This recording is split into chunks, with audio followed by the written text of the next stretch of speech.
Hoje a gente vai trabalhar o sensor de rotação indutivo, mas existe um ponto, né, que é um teste, uma análise que a gente faz do chicote que vale para qualquer tipo de sensor. E a gente gosta de chamar a atenção, porque quando a gente vai falar em teste do chicote, normalmente se fala apenas do teste de continuidade, né, para saber se o fio ele está inteiro, né? Então, vendo aqui pelo diagrama elétrico, então nós temos aqui, por exemplo, aqui, ó, nós temos o sensor do tipo Hall, ok? Tá conseguindo ver aqui, passando o mouse? Vendo sim, tranquilo. Então, deixa eu só aumentar mais um pouco. Tá aqui um sensor do tipo Hall, né? Nós temos 3 fios, certo? Então, aqui, ó, o fio que vai enviar o sinal. Esse outro aqui está ligado à massa, ó. Tem aqui a simbologia, tem aqui o código, né? Código 31, que vocês podem conferir aqui na apostila de vocês. A gente tem a norma DIN aqui na apostila, certo? Então, a norma DIN diz, a norma DIN, a DIN, né, que é um instituto alemão, tá certo? É equivalente à BNT brasileiro, que criou um padrão alfanumérico, né, ou seja, de letras e números, dos circuitos elétricos do veículo. Então, por exemplo, quando a gente tem o 31, é ponto de massa negativo à bateria. 30, positivo direto da bateria. 15, saída positiva do comutador de ignição, então pós-chave, né? 15A, saída positiva do comutador de ignição e partida protegida por fusível. E por aí vai. Então, nós temos todo aqui na apostila, nós temos toda a codificação da norma DIN. E aqui no diagrama elétrico, que é uma ferramenta que a gente tem que identificar simbologias, né? E isso aqui é uma simbologia, não deixa de ser uma simbologia, uma codificação. Então, aqui eu vejo o sensor do tipo Hall, nós temos aqui a ligação à massa, né? Então, está ligado a essa barra aqui, e essa barra é exatamente o aterramento, né? Está parafusado em algum ponto. O outro ponto dele, que é a alimentação positiva, tanto é que compartilha com outros componentes também. A alimentação positiva dele está vindo da onde aqui? Então, ela vem aqui desse relé, ó, certo? Então, se a gente seguir aqui, eu estou aqui no sensor, então, seguindo aqui nesse sentido, aqui eu tenho os outros componentes que estão sendo alimentados. Quando eu chego aqui, ó, eu tenho essa saída para cá, que vem para esse relé aqui, ó, tá certo? O K20, e tenho esse outro relé aqui, que por sua vez é alimentado por um fusível, ó, certo? E esse fusível, ele é alimentado por uma alimentação 30, ou seja, uma alimentação direta de bateria, né? Só que o fusível alimenta o relé, tanto do lado da bobina como do lado do interruptor, só que quem controla o relé é o módulo. Então, essa comunicação aqui na bobina, né, que é a simbologia da bobina, né, que é o que faz o relé funcionar, então está ligado ao pino 60 nesse caso aqui, e o pino 60, o módulo é que vai dar o comando. Então, quando o módulo der o comando para esse relé que ele armar, então ele alimenta tanto o próprio módulo aqui, ó, como alimenta diversos componentes, entre ele o sensor Hall, sensor de rotação, certo? Então, mas e aí, na hora que falta, na hora que eu vou testar, fazer uma avaliação, e esse sinal desse sensor que eu esteja testando, no nosso caso aqui, a gente está trabalhando em cima dos sensores de rotação, e o módulo existe um código reclamando de que não existe o sinal desse sensor. Então, uma das coisas que eu vou ter que verificar, depois que eu testo, quando eu estou testando alimentação, quando eu vou testar sinal de retorno, então, se eu não encontrar uma das alimentações, eu vou ter que testar a continuidade do fio, né? Saber se ele está inteiro, se está contínuo, né? Ele precisa ter ou melhor, ele não pode ter resistência alguma, porque qualquer resistência já pode afetar diretamente essa alimentação ou o sinal de retorno desse componente. Aí eu falei para vocês o quê? Bom, vamos supor que eu estou testando a alimentação vamos supor que eu cheguei aqui, testei a alimentação e não tem alimentação. Como eu estou vendo aqui no diagrama que essa alimentação ela é compartilhada com diversos componentes, então, para não estar testando o fio à toa e gastando meu tempo, eu vou lá no outro componente que alimenta nos outros componentes e vejo a continuidade do fio, né? Saber se ele está inteiro, se está contínuo, né? Ele precisa ter ou melhor, ele não pode ter resistência alguma, porque qualquer resistência já pode afetar diretamente essa alimentação ou o sinal de retorno desse componente. Aí eu falei para vocês o quê? Bom, vamos supor que eu estou testando a alimentação vamos supor que eu cheguei aqui, testei a alimentação e não tem alimentação.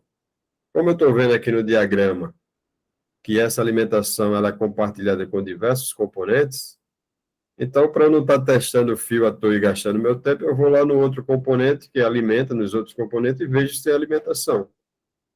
Né? Então, se eu vejo que tem alimentação nesse componente aqui, ó, né? E vejo que tem alimentação nos outros pontos aqui, e então eu vou trabalhar só em cima desse trecho aqui, ó. Esse trecho aqui é um fio que está em algum lugar dentro do chicote que está uma bifurcação, né? Ele está pegando ali, está pendurado ali no fio principal e levando a alimentação para o sensor. E se eu não tenho alimentação no sensor, eu vou ter que fazer o quê? Eu vou ter que testar essa continuidade. Agora, o teste de continuidade só não garante que esse meu diagnóstico ele seja conclusivo, porque o teste de continuidade eu vou saber se o fio está inteiro. Mas existem mais duas situações que esse fio ele pode ter problema que no teste de continuidade eu não vou pegar. Então, aqui nessa imagem aqui, nós temos um teste de continuidade. Então, eu pego a extremidade do fio, que está lá na tomada do sensor, e a outra extremidade está no conector nesse caso aqui, está no conector do módulo. Qual é o instrumento que eu vou utilizar? Eu vou utilizar o ohmímetro na escala mais baixa possível. Né? E nessa aula, né? Depois que a gente passa aqui, explora aqui o diagrama elétrico, certo? A gente vem aqui para o teste de continuidade, ok? E aí a gente vai utilizar, tem aqui o passo a passo para fazer o passo a passo do teste de continuidade, certo? Mostrando aqui para vocês. Então, eu vou utilizar, já que o meu intuito é saber se existe alguma resistência do fio, então eu vou trabalhar na escala mais baixa, porque se eu trabalhar numa escala muito alta, se houver uma resistência, o equipamento não vai identificar. E aí eu posso ter um fio que tem uma resistência de 1 ohm, vai fazer uma diferença muito grande. Se eu tiver numa escala de 20K, né, 20 mil ohms, vai dar zero no multímetro, no ohmímetro, e eu vou achar que aquele fio está inteiro. Então, esse é um detalhe que a gente tem que atentar para o teste de continuidade. Bom, mas aí, se eu tomei todos os cuidados e esse fio está contínuo, mas quem é que me garante que ele não está em curto com os outros fios? E aí, para fazer o teste de curto com os outros fios, eu vou utilizar, né, mais uma vez, o ohmímetro, é lógico, e vou fazer essa combinação aqui, ó. Então, eu tenho 3 pinos aqui nesse caso, então eu vou colocar as pontas de prova do meu ohmímetro, né, fazer uma combinação aqui, o do meio com o da extremidade, o da extremidade com a outra extremidade, certo? E aí vou variar aqui e ver se vai marcar algum valor aqui, porque se marcar algum valor, esse fio está em curto. E eu fazendo esse teste aqui, e eu tenho um nível de acerto muito grande, eu não preciso estar desencapando o chicote, desmontando, abrindo o chicote. Eu fazendo esse teste aqui, eu mato a charada. Certo? Agora, claro, quando eu estou fazendo esse tipo de teste, eu tenho que estar com as duas extremidades, né, do chicote desconectadas. Tem que estar com o desligado lá na extremidade e na outra também, porque se estiver ligado, O que acontece? Pode fechar uma série com o circuito eletrônico do sistema e aí dá um valor e você achar que existe uma falha que não existe. Porque a tomada está ligada no módulo, por exemplo, que você está testando, na central, e aí quando você fez essa combinação aqui, deu um valor aqui no ohmímetro, você, opa, está em curto aí, só que não. Você tem que esquecer de desconectar a outra extremidade, certo?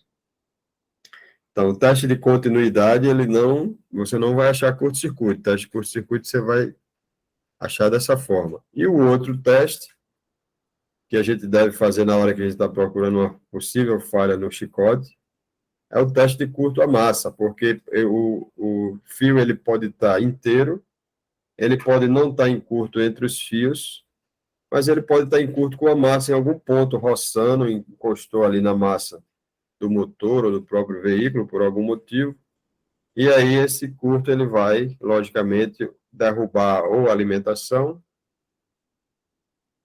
ou o sinal de retorno, né, do componente. Então, em todos esses casos, vai acusar falhas em um ou mais sensores. Aí, normalmente, o que o pessoal faz? Vai e sai desmontando o chicote, abrindo o chicote, né, antes de fazer esses testes com o ohmímetro, certo? Que você tem grande chance de pegar a falha. Então, o curta-massa, o que é que eu vou fazer? Vou pegar o ohmímetro, uma ponta vai ficar aterrada na carcaça, no veículo, no negativo da bateria ou no motor, e depois eu vou pegar a ponta de prova e vou passar em todos os pinos necessários daquele componente que eu estou testando. Então, aí eu faço um pente fino, né, no chicote. Existe a possibilidade, mesmo depois de todos esses testes, ainda existir problema no chicote? Existe. Mas eu não vou colocar o carro na frente dos bois, né? Não vou sair abrindo o chicote, desmontando o chicote para ver o fio, né? Olhar o fio, sem antes fazer esse teste. Primeiro eu faço esse procedimento. Teste de continuidade, curto-circuito, curta-massa. Teste simples. Na aula tem mostrando o passo a passo. E aí você consegue, a chance de você achar esse problema que tiver no chicote é muito grande, né? Sem a necessidade de sair desmontando um monte de coisa.